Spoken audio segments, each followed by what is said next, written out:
All right, welcome back. We're now joined by the Superintendent of Lafourche Parish, Mr. Jarod Martin. Mr. Martin, good to see you today. How are you, sir? Good to see you. Doing quite well. Thank you. All right, how about a little state of the union on Lafourche Parish? Just give us an update at this point. I know things logistically change and very fluid. Maybe you could bring us up to speed. Yes, sir. So as you know, we opened the Thibodeau schools a couple of weeks ago, and we opened Central Lafourche area schools this week, last week, and things have been going well there.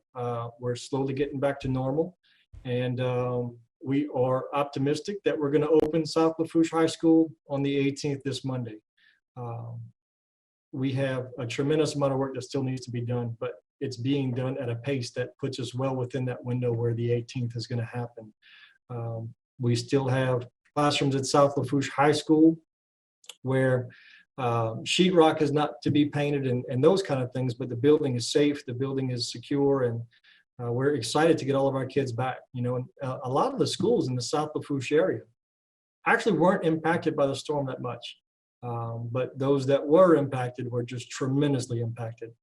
Those being La Rose Cutoff Middle School, Golden Meadow Middle School, and South Lafourche High School, as well as North La Rose. I think I may have mentioned North La Rose already, but yeah. So it's a mixed bag in terms of building damage, but we're committed to getting back to school and athletics. Our sports programs in middle schools and high schools have been back in, but even our middle schools started back this week, and next week we'll begin our middle school games. I hope to see my daughter dancing and my son playing the trumpet at their first football games next week. That would be fantastic. So some sense of normal. Again, you mentioned that it's going to be okay if students go in and the sheetrock's not painted, doesn't have the school colors. They just may have to get used to it for a little while, because the important thing is just getting people back in. Absolutely. And, you know, I've mentioned this before, it's true. After the year we had last year, we really cannot afford to just sit in our hands and hope things get better. We're committed to the service we provide the community, and we're eager to get back to it. And we are also at the same time very aware of all the damages that have occurred to people's houses. We had to make the decision relative to school uniforms, and it was a really tough decision as an example.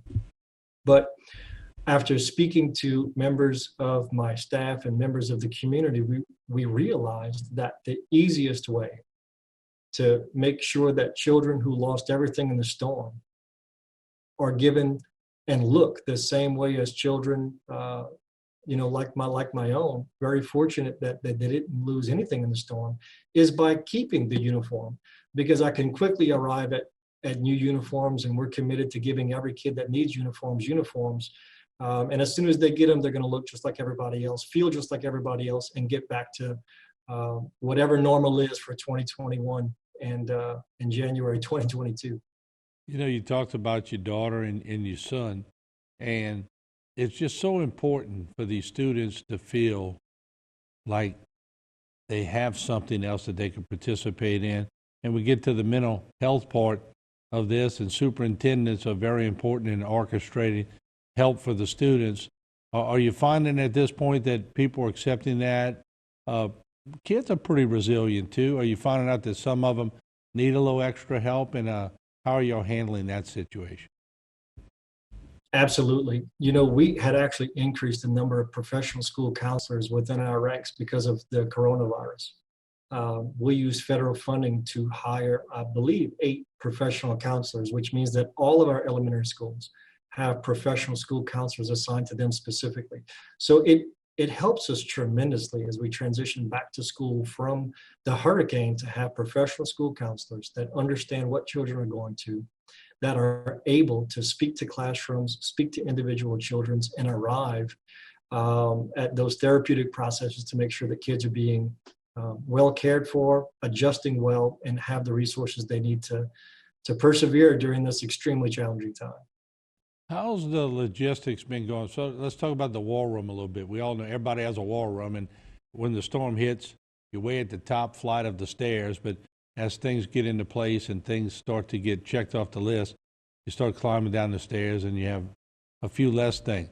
Have you found it moving the way you would? Is it on pace?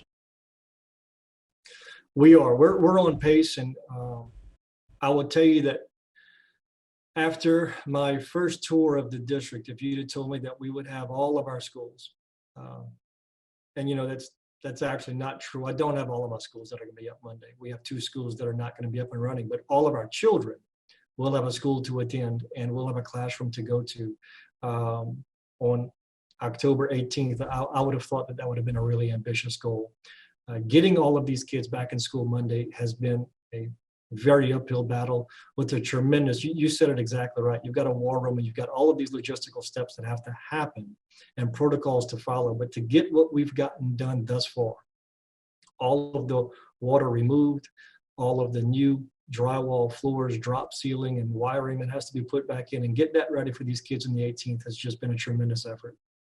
Well, Mr. Martin, I appreciate you joining us, and we appreciate your transparency and your updates with us. And we're going to be pulling for y'all to get the kids back in, get the trumpets playing again, get everything moving in the right direction.